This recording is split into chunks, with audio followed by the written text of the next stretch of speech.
First of all, good afternoon.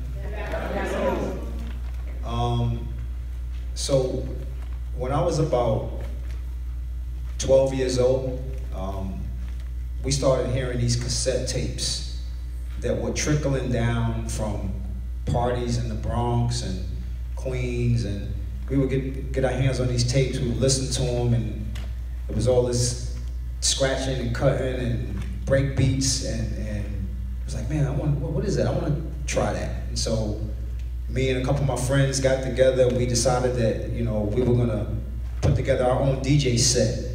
I bought a turntable, my other boy bought a turntable, another dude had a mixer, borrowing speakers, you know, and we put together this DJ setup at my boy's crib, my boy Rodney on the 9th floor, and we started DJing at his house. And that's really how the whole thing got started. I started off DJing. We only got one mic, so we're trying to work this the best way we can, so we'll get it done now.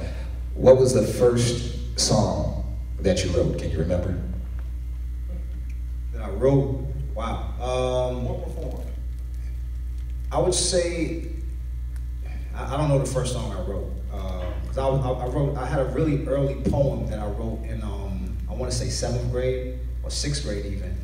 And I wrote this poem for a school assignment, and maybe 3-4 years later, I found it. My grandmother kept it and had it in her dresser next to the bed, and I found that poem.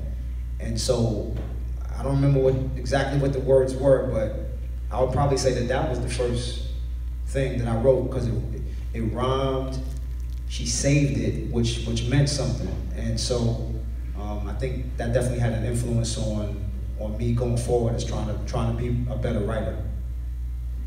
One of the things that I love about today is that we can find out a lot about the people that made music. When I listened to Masta Ace, he sounded like nobody else. And when you go do research and find out, graduated from the University of Rhode Island, and a lot of people, like when I started listening to hip hop, you're thinking these guys from the street, you don't know if these guys went to school or anything like that. So, but when you find out, you know, he's graduated from the University of Rhode Island, and some of the things he talked about were different than any other people. So, when did you hook up with Marley Marl and how the symphony, one of the greatest posse cuts ever made, how did that all come about?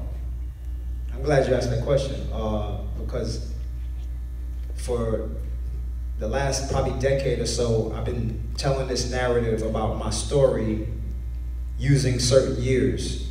And I always had it in my head that the year I graduated from college was the year that I met Marley Marl and went into the studio. But there's a guy that lives out in LA who's actually writing a book on the history of Coachella Records. That's the label that myself, Big Daddy Kane, Coogee Rap, Craig G, Roxanne Shante, MC Shan, we were all label mates on this label. And this guy's writing a book about the label and the experience. And so he's actually doing super duper intense research on dates, on when stuff happened, on when stuff came out.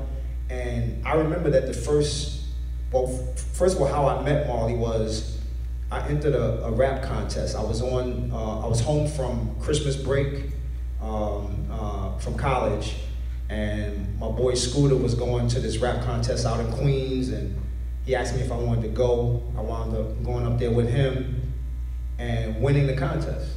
And first prize